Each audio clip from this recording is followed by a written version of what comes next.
Bonjour à tous, je suis ravie de vous retrouver aujourd'hui dans cette nouvelle vidéo et on va voir ensemble la base de la base lorsque l'on est ou lorsque l'on devient cavalier, et il s'agit de mettre la selle à son cheval et donc de le seller. On va voir un petit peu la différence entre comment mettre une selle d'obstacle avec un sanglage haut et comment mettre une selle de dressage avec un sanglage bas. Alors, c'est parti!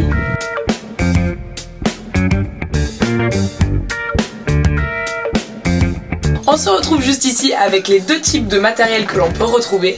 Ici, une selle CSO, donc avec des quartiers courts et un siège plutôt plat, qui va venir fonctionner en adéquation avec une bavette juste ici. Donc c'est une sangle qui permet de protéger le cheval lors de la phase de fermeture des antérieurs pendant l'obstacle. Et juste ici, ma selle de dressage qui à l'inverse a des quartiers plutôt longs puisqu'on va essayer de descendre la jambe, et un siège plus creux pour mieux s'asseoir, et va fonctionner avec une sangle pour les sanglages bas. Donc après il existe différents types de matériel qui varient en fonction de l'esthétique et de ce qu'aime bien le cavalier. Donc ici une sangle toute simple et ici une sangle moumoute. Comme il existe différents types de selles, il existe différents types de tapis pour aller avec la discipline. Ici des tapis taillés obstacle et ici des tapis taillés dressage.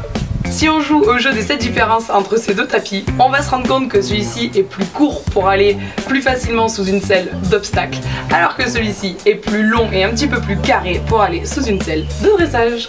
On peut, si on le souhaite, venir juxtaposer à son tapis le fait de porter un amortisseur. Il en existe de plein de types différents. Ici par exemple on a ce en gel, ce en moumoute, mais il en existe encore de plein d'autres sortes. Ça va permettre de mieux amortir les mouvements sur le dos du cheval, mais ceci n'est pas obligatoire. Sur un cheval totalement pensé, je vais venir appliquer mon tapis en me positionnant du côté gauche. Pour appliquer le tapis, je fais attention à ce que je recouvre le garrot avec le début du tapis, et vous voyez, il y a une petite bosse ici qui va permettre de mieux dégarroter par la suite. Je viens ensuite appliquer ma selle sur le dos de mon cheval délicatement. Une fois posé, je me saisis du bout du tapis et je viens le surélever un petit peu. On appelle ce geste-là dégarroter. Ça va permettre de dégager le garrot du cheval et de ne pas le blesser lors de la séance. Pour être certaine que mon tapis est correctement dégarroté, je viens placer ma main comme ça, comme un triangle, et la passer sous le tapis. Si je ne sens pas de résistance, c'est que tout va bien.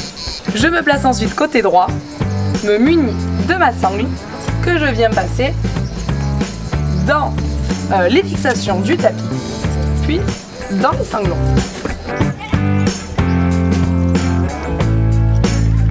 Je passe ensuite de l'autre côté et je réitère l'opération.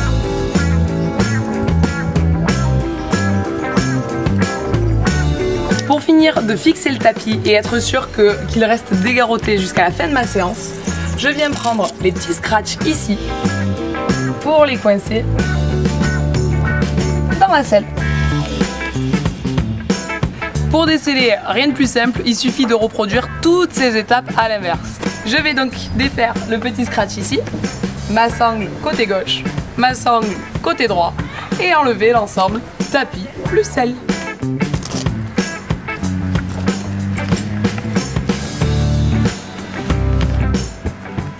On va faire exactement la même opération, mais cette fois-ci avec ma selle d'obstacle. Je vais en tout premier lieu venir placer mon amortisseur gel.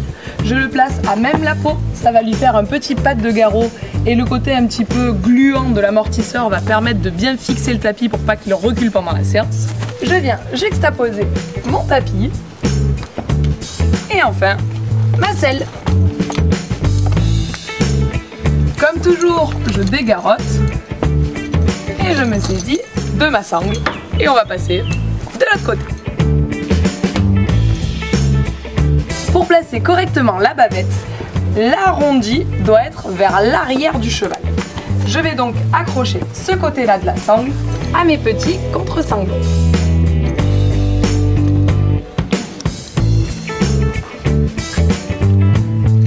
Cette fois-ci, pour fixer le dégarrotage du tapis, je vais prendre les petits scratchs juste ici et venir les attacher par ici. Et ça y est, sceller un cheval, que ce soit pour du dressage ou pour de l'obstacle, n'a plus aucun secret pour vous. Donc j'espère comme d'habitude du fond du cœur que cette vidéo vous a plu. Moi je vous fais tout plein de gros bisous et je vous dis À très bientôt.